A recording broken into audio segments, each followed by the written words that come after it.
The Murder of Roger Ackroyd. Chapter 15. Geoffrey Raymond. I was to have a further proof that day of the success of Poirot's tactics. That challenge of his had been a subtle touch born of his knowledge of human nature. A mixture of fear and guilt had wrung the truth from Mrs. Ackroyd. She was the first to react. That afternoon, when I returned from seeing my patients, Caroline told me that Geoffrey Raymond had just left. Did he want to see me? I asked as I hung up my coat in the hall. Caroline was hovering by my elbow. It was M. Poirot he wanted to see, she said. He'd just come from the Larches. M. Poirot was out. Mr. Raymond thought that he might be here, or that you might know where he was. I haven't the least idea. I tried to make him wait, said Caroline, but he said he would call back at the Larches in half an hour, and went away down the village. A great pity, because M. Poirot came in practically the minute after he left. Came in here. No, to his own house. How do you know? The side window, said Caroline briefly. It seemed to me that we had now exhausted the topic. Caroline thought otherwise. Aren't you going across? Across where? To the Larches, of course. My dear Caroline, I said, what for? Mr. Raymond wanted to see him very particularly, said Caroline. You might hear what it's all about. I raised my eyebrows. Curiosity is not my besetting sin, I remarked coldly. I can exist comfortably without knowing exactly what my neighbours are doing and thinking. Stuff and nonsense, James, said my sister. You want to know just as much as I do. You're not so honest, that's all. You always have to pretend. Really, Caroline, I said, and retired into my surgery. 10 minutes later Caroline tapped at the door and entered. In her hand she held what seemed to be a pot of jam. I wonder, James, she said, if you would mind taking this pot of medlar jelly across to M. Poirot. I promised it to him. He has never tasted any homemade medlar jelly. What can't Arnie go? I asked coldly. She's doing some mending. I can't spare her. Caroline and I looked at each other. Very well, I said, rising. But if I take the beastly thing, I shall just leave it at the door. You understand that? My sister raised her eyebrows. Naturally, she said. Who suggested you should do anything else? The honours were with Caroline. If you do happen to see M. Poirot, she said, as I opened the front door, you might tell him about the boots. It was a most subtle parting shot. I wanted dreadfully to understand the enigma of the boots.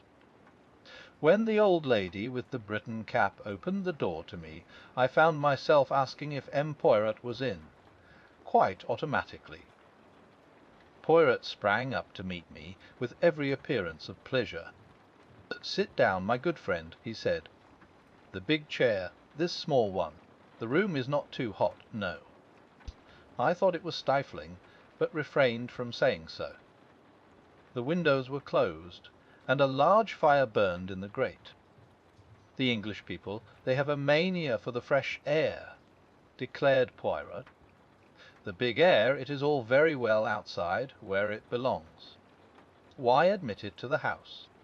But let us not discuss such banalities. You have something for me, yes. 2 things, I said. For first, this from my sister. I handed over the pot of medlar jelly. How kind of Mademoiselle Caroline! She has remembered her promise. And the second thing, information of a kind. And I told him of my interview with Mrs. Ackroyd. He listened with interest, but not much excitement. It clears the ground, he said thoughtfully.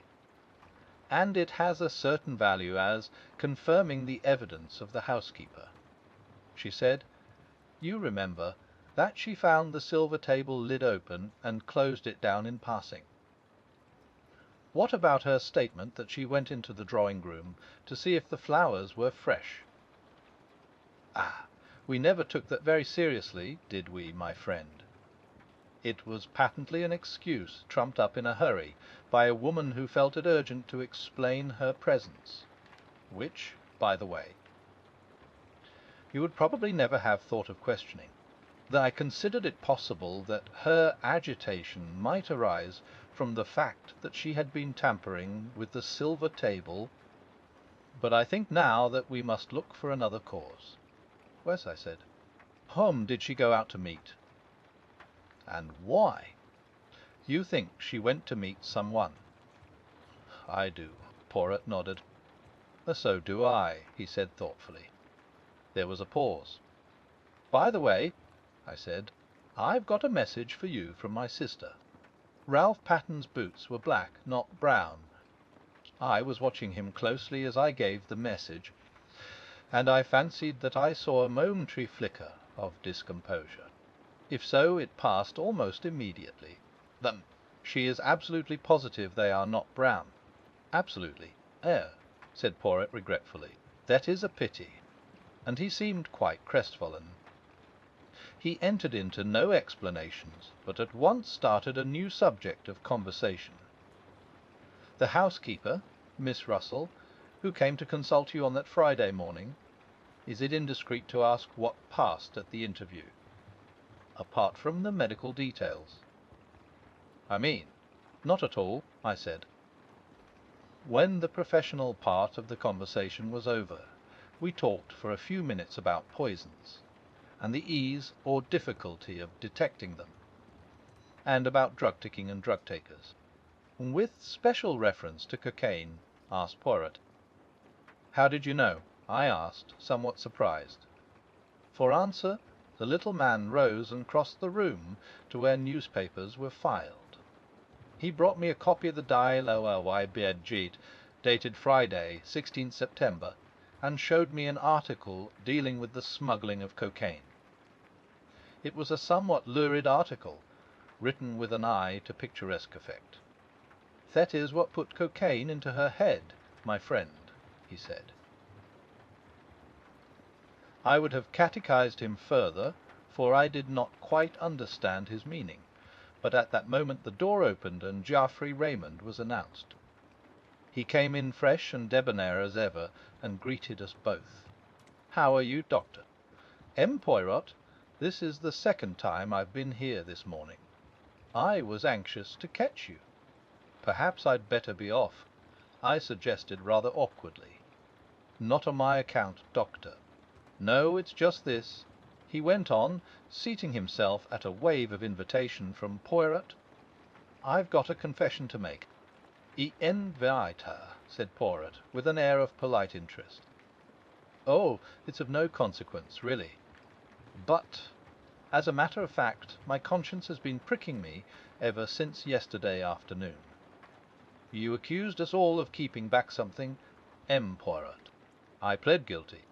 I've had something up my sleeve. And what is that, M. Raymond? As I say, it's nothing of consequence. Just this. I was in debt, badly, and that legacy came in the nick of time. £500 puts me on my feet again with a little to spare.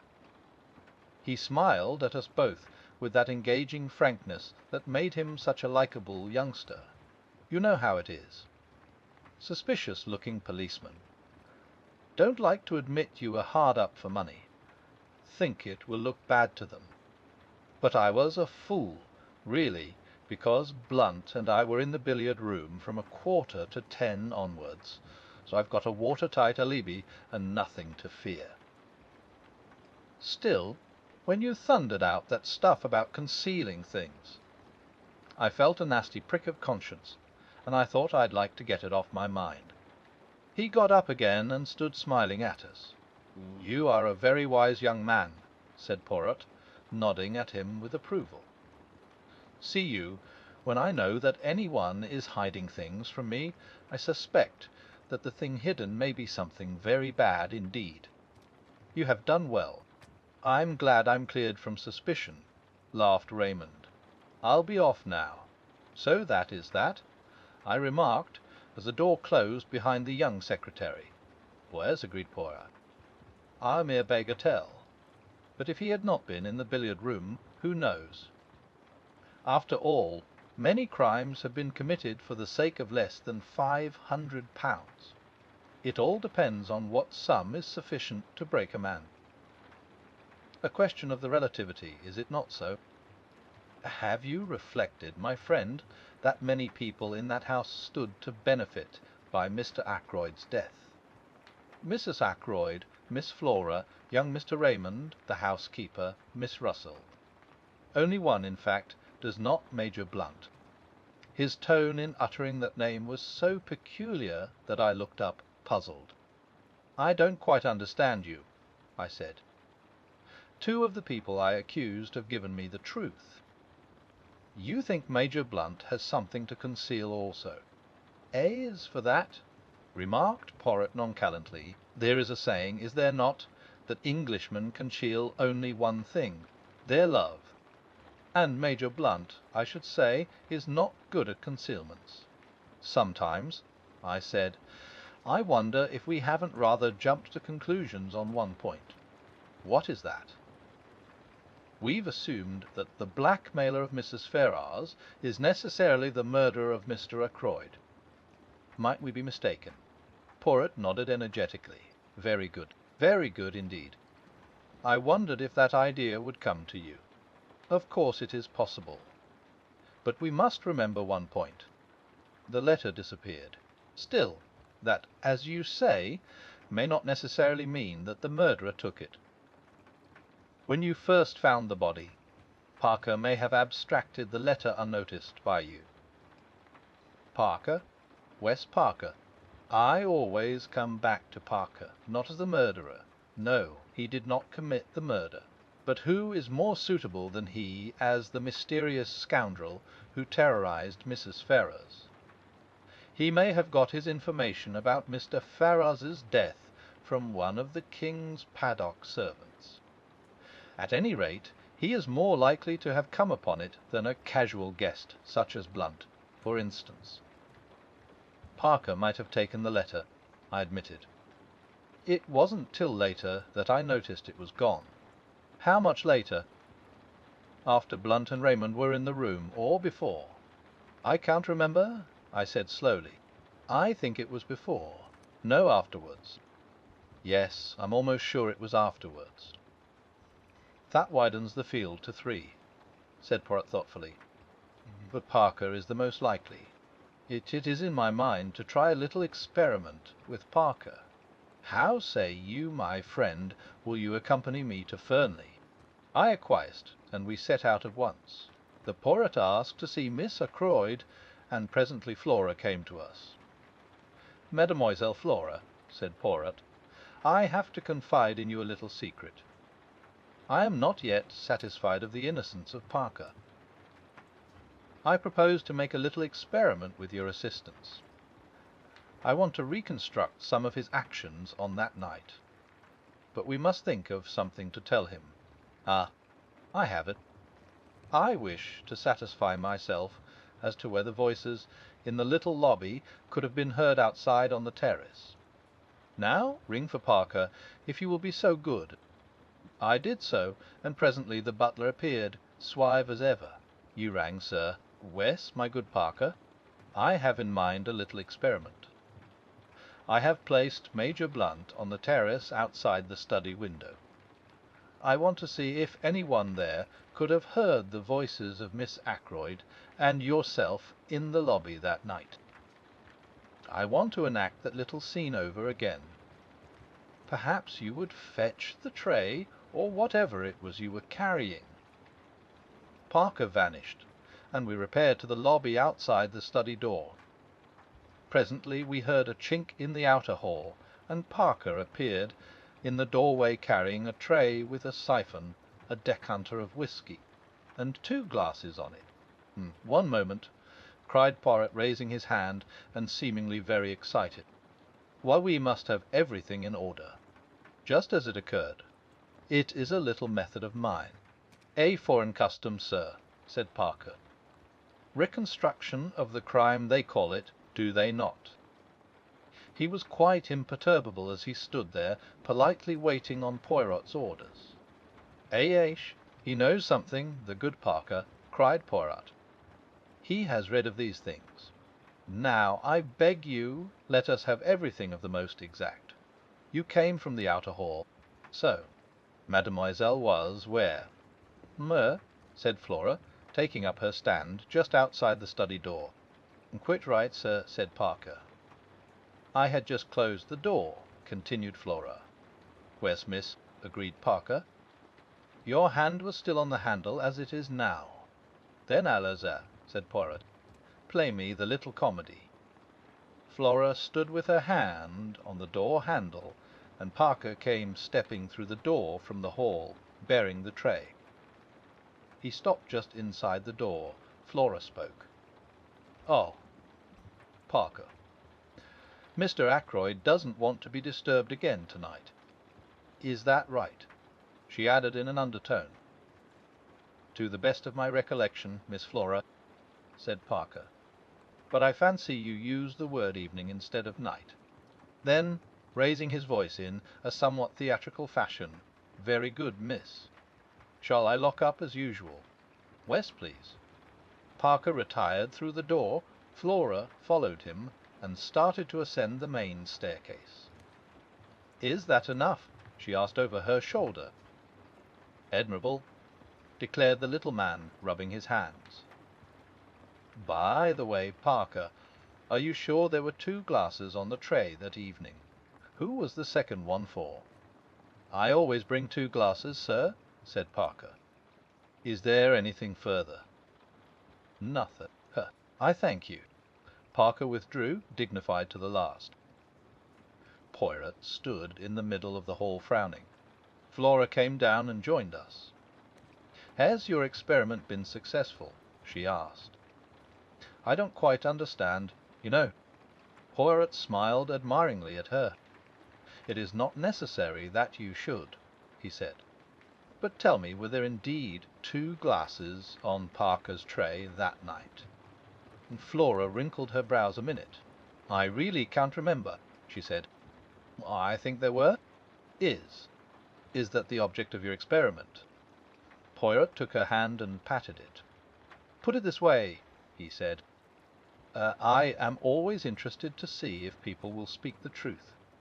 "And did Parker speak the truth?" "I rather think he did," said Poirot thoughtfully.